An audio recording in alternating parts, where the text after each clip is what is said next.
to the bloodshed and demand a democratic future for Syria. We stand by the Syrian people, and we once again call on the Syrian regime to end immediately the killing of civilians, withdraw the Syrian army from besieged towns and cities, and cooperate fully with the Arab League, including with its initiative of 22nd of January, in order to usher in a peaceful political transition in which the Syrian people itself can decide its own future. Thank you, Mr. President. Thank you. Чтобы сирийский кризис нашел свое скорейшее политическое решение. Именно так действует Российская Федерация. По итогам поездки в Дамаск 7 февраля министра иностранных дел России Сергея Лаврова вырисовывалась вполне реалистическая стратегия урегулирования ситуации. Первое. Продолжение работы миссии наблюдателей Лиги арабских государств, ее количественное увеличение для присутствия во всех горячих точках и отслеживание любых нарушений принципов прекращения огня, от кого бы они ни исходили. В этом же русле шла поддержанная генсекретарем ООН идея развертывания совместной мониторинговой миссии ЛАГ-ООН. Второе. Усилия по прекращению насилия должны сопровождаться завязыванием политического диалога всеми сирийскими силами, как правительством, так и группами оппозиции. Вице-президент Шара, как подтвердили в Дамаске, в полной мере имеет все необходимые полномочия для такого диалога. Для того, чтобы он начался, все, кто может повлиять на оппозиционные группы, которые пока не идут на диалог, должны оказать на них необходимое воздействие. В этом русле шло и наше предложение о проведении в Москве встречи между представителями правительства и оппозиционных групп без предварительных условий для обсуждения всей сирийской повестки дня. Третье.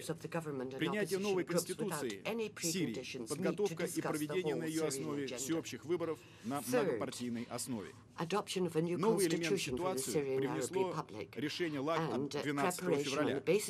Мы его изучаем. Сожалея о том, что прекращена деятельность миссии наблюдателей ЛАГ, принимаем это к сведению. Что касается инициативы ЛАГ о развертывании в Сирии совместной миротворческой миссии Лиги и ООН, то она требует внимательного рассмотрения. Во-первых, для развертывания миротворческой миссии требуется согласие принимающей стороны. Во-вторых, для миссии по поддержанию мира необходимо наличие мира, который будет поддерживаться. Иными словами, сначала требуется договориться о чем-то вроде прекращения огня. Беда в том, что вооруженные группы, противостоящие правительству, никому не подчиняются и никем не контролируются. Рассчитываем, что в ближайшие дни в ходе контактов с авторами этой инициативы мы сможем прояснить имеющиеся правовые и практические возможности. Российская делегация готова к такой работе. Благодарю вас. And the Russian delegation stands ready to do that work. Thank you. Thank you very much, Mr. President. I now give the floor to the distinguished representative of France.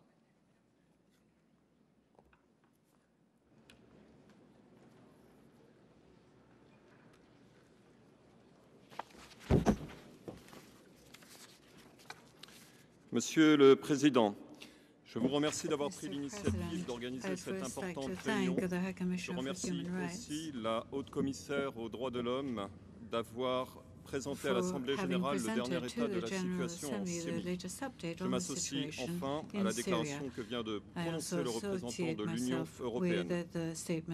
Monsieur le Président, nous sommes consternés par ce que nous avons entendu aujourd'hui. Depuis le rapport préliminaire de la commission d'enquête du Conseil des droits de l'homme en décembre dernier, la situation n'a fait qu'empirer en Syrie. Les autorités de Damas refusent d'entendre les appels répétés du Conseil des droits de l'homme et de cette Assemblée générale. Elles refusent aussi d'entendre les appels de la Ligue des États arabes. Les autorités syriennes se sont enfermées dans une stratégie de la terreur. Elles continuent de recourir massivement au meurtre, à la torture, aux détentions arbitraires, aux disparitions et à toutes les formes de violence contre des civils civils qui expriment pacifiquement leur aspiration à la liberté. Au moins 6 000 Syriens, dont des centaines de femmes et d'enfants, sont tombés sous les coups du régime de Bachar al-Assad depuis presque un an. Chaque jour, sinistre imprécision des chiffres, il y a des dizaines de nouvelles victimes civiles.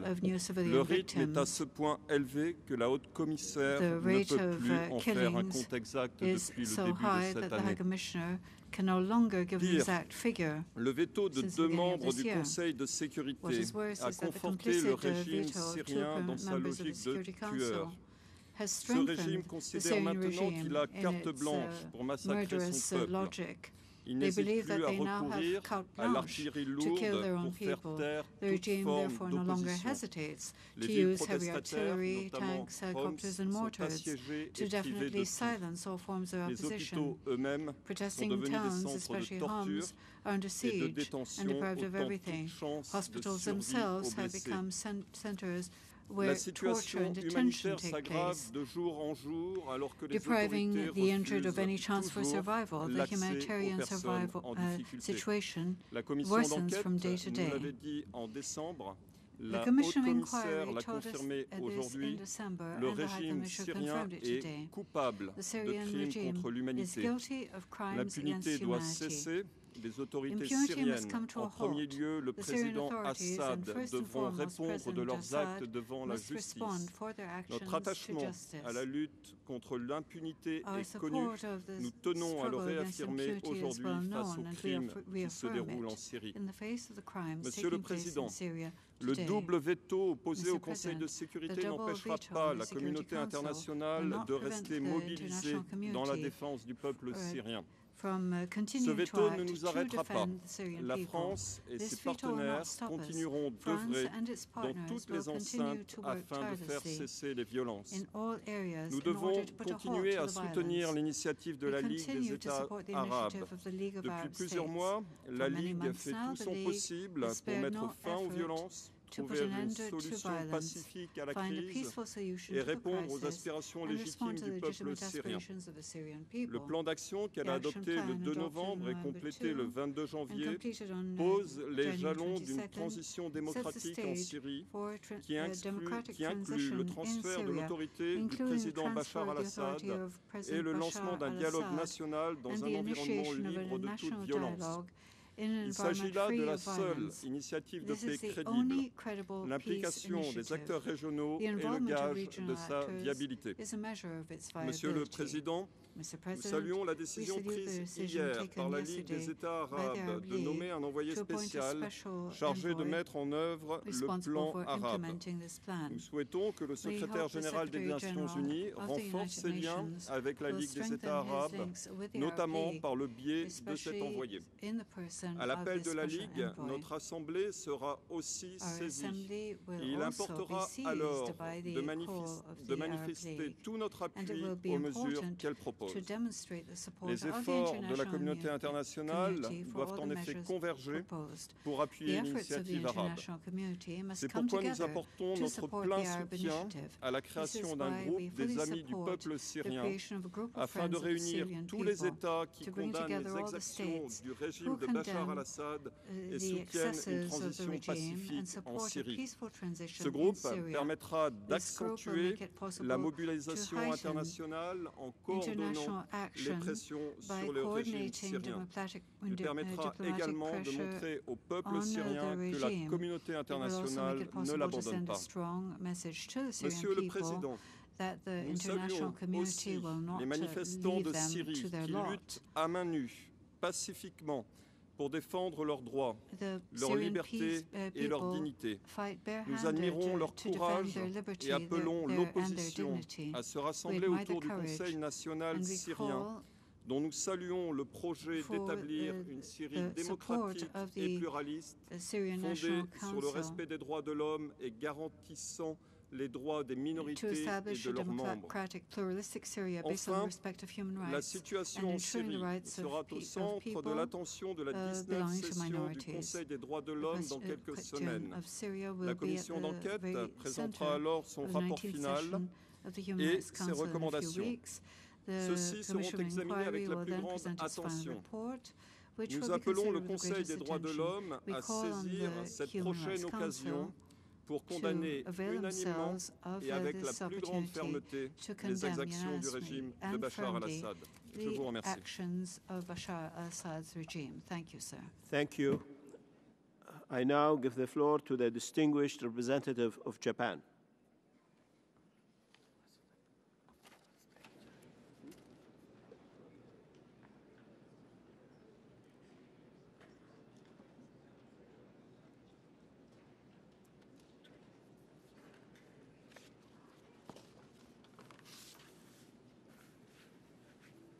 Mr. President, at the outset, I would like to commend your great initiative to convene this plenary meeting of the General Assembly in a timely manner to address the imminent situation in Syria.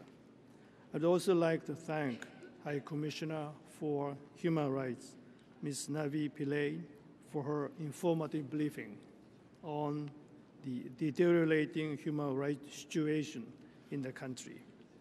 Japan shares the grave concerns of the international community over the increasing use of force, including heavy weapons, by the Syrian authorities against the expression of Syrian people's aspirations for reforms, which is causing many deaths and injuries, including those of women and children.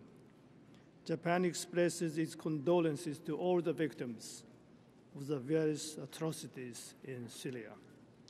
Japan fully supports continued efforts and strong commitment made by the High Commissioner for Human Rights to improve the situation in Syria. Japan has been a co-sponsor of the Human Rights Council resolution on Syria and welcomes the report of the Commission of Inquiry. Japan shares profound concern about the Commission's findings that gross and systematic violation of human rights have been committed by the Syrian authorities, including those that many may amount to crimes against humanity. Japan is particularly concerned with the report that the number of child victims has been increasing and the children have been arbitrarily arrested, tortured, sexually abused while in detention. Our special concerns also go to the deteriorating humanitarian situation in the country, including the shortage of medical and food supplies, which are fundamental to the lives of Syrian people. To bring out stability,